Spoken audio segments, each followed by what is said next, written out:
My name's Faith Foss, and I am old, and I am a parent. Okay. So Faith, I'm going to ask you some questions on sexuality. How is your relationship love-giving and life-giving? When I was younger, I would dream about what I wanted my husband to be like, and always I would think about family with the husband, somebody who shared my values about having a family and enriching their lives and making them successful people. And I have to say, I met the perfect husband for that. He's been with me every step of the way.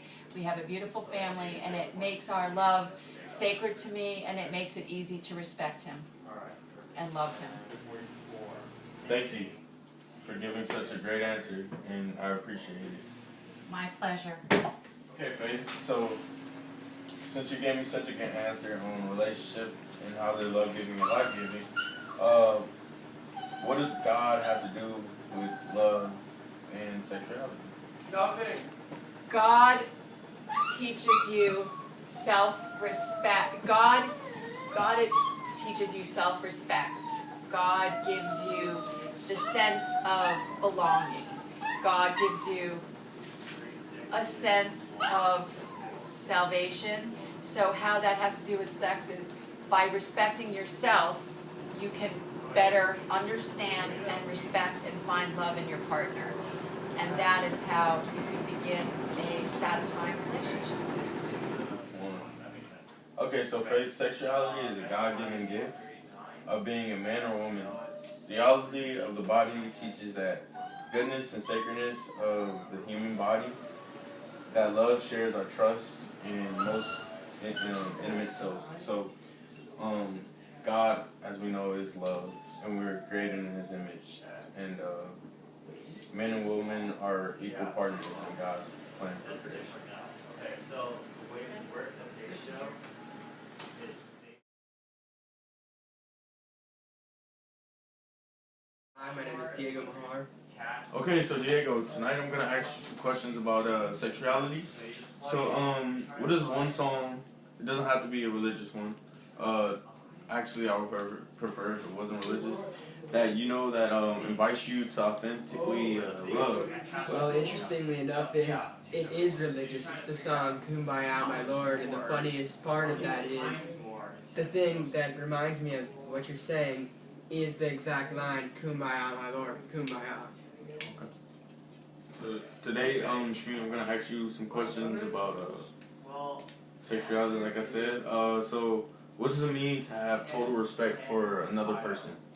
Well, in my opinion, you just do what others do unto you to them. You know what I mean? So if somebody respects you a lot, then they deserve your respect. You know, like if they respect you, then you have to respect them. You know, it's a mutual thing here, and so my thoughts on respect in general, total respect, it means just to not, what would I say? Don't be negative towards somebody that always embraces you, you know. Just embrace the person who embraces you. It doesn't matter who they are, you know. It's not like, oh, this person embarrasses me, or, you know what I mean. It just matters about who's gonna have your back, you know. It doesn't matter who that person is anymore. Just have respect. Is it's basically what you said, respecting others, you know, caring about their thoughts and feelings. And it doesn't necessarily have to be in a boyfriend and girlfriend relationship. You know, it can be in friendship or, you know, a significant other. So it means respecting yourself as the other and the other sexual as a, respecting yourself and others as a sexual being. So basically it's understanding that the body is in the full image and beauty of God. It's made in the image of God. So you know, everyone has their characters and beauties, and that's God's way of telling them like they're beautiful. You know what I mean? So Christ is the model of living a chaste life. Chastity nurtures unity. So chastity means respecting yourself and others, basically. So you shouldn't put someone down if you have a if you have a flaw in yourself, because that's not right. You should try to bring them up because you know it might make you feel happy. You might develop a relationship with them. Yeah. Out of kindness. I hear you there. You know, sometimes you might get frustrated trying to bring people up, and you just want to bring them down. Sometimes you get really pissed off at somebody for something, and you automatically want revenge. And you know, I've been in that position on multiple occasions. I've done things like that. This is probably the first time you guys might hear about that. I've done. He's fine. He's like. Hi, I'm Brian. I'm your brother's math teacher. Okay. Yeah. Okay, so tonight I'm gonna be asking you some questions about sexuality. So, to you, what does God have to do with sexuality? So I'm a Christian, and what the Bible says, what God tells us in the Bible, is that you should only have sex with who you're married to. So your wife or your husband. Not outside of that. Otherwise, it's not as special as it's supposed to be. Like it's meant for marriage. That's what God has to do with sexuality. Okay. Yeah. I would like to ask you another question also.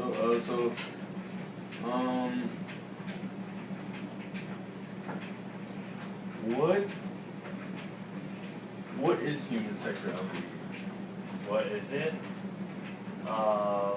It's meant for reproduction, but it can also be used to join a man and woman who are married. Yeah. I mean, just like, Okay. I don't know. Sexuality is our God-given gift of being a man or a woman. Like you said, theology is of the body teaches that the goodness and sacredness of the human body, and that love shares our truest and most intimate self. So basically, it's our God-given gift of kind of knowing if we're a man or a woman, or basically our gender. It's like, what our preferences are on things, yeah. And then, as you said, like human sexuality was, bringing a man and woman together, and that it was basically meant for those who are married to, have intimate relations. That's pretty much the rundown of abstinence. So abstinence is refraining from having sex until you're married, and God created us to be equal sharers. So abstinence is a practice that the Catholic Church teaches, and it's not a commandment, but it's a guideline for our boundary for living a chaste life, abstinent. Yeah.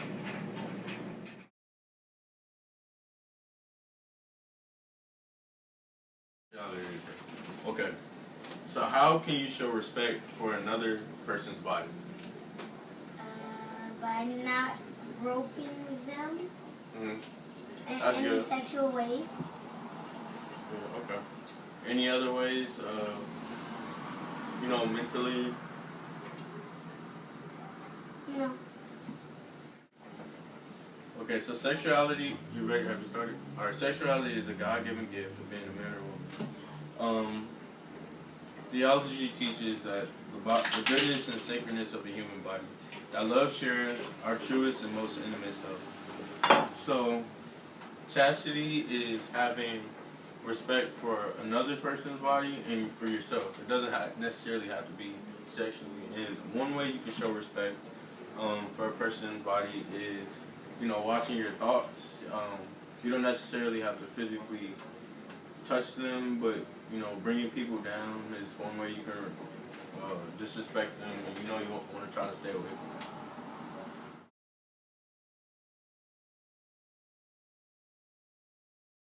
My name's Haley, and I'm 6 years old. Okay, today I'm going to ask you some questions about sexuality. Okay? So, who loves you, and how do you know? Because my mommy loves me because she tells me that she loves me all the time. And she reads me bedtime stories sometimes. And I know she loves me because she buys me stuff.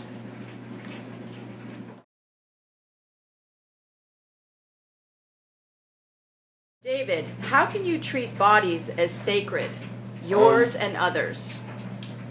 Let's see, by not lusting over my opposite gender, or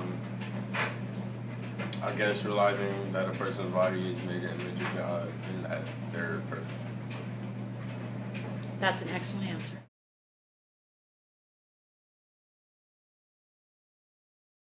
Going over everyone's responses to my questions about sexuality, I noticed that there was a trend, and basically a lot of the responses went back to respect, and I thought it was kind of funny how chastity is about like respecting someone else as your sexual partner or preference, but not, you know, respecting them as a being.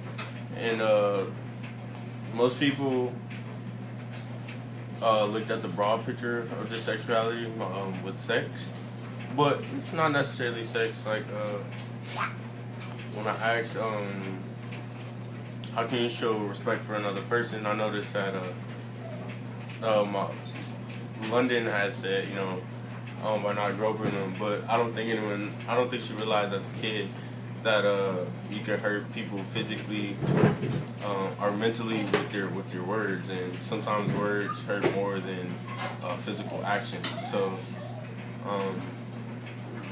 I think they should institute that more when we go over chastity and sexuality, and also abstinence. I didn't really get to touch base a lot on this, but I know abstinence. That, you know, it's practicing not having sex, and it's practicing not having sex, and you know, it's hard sometimes among teens.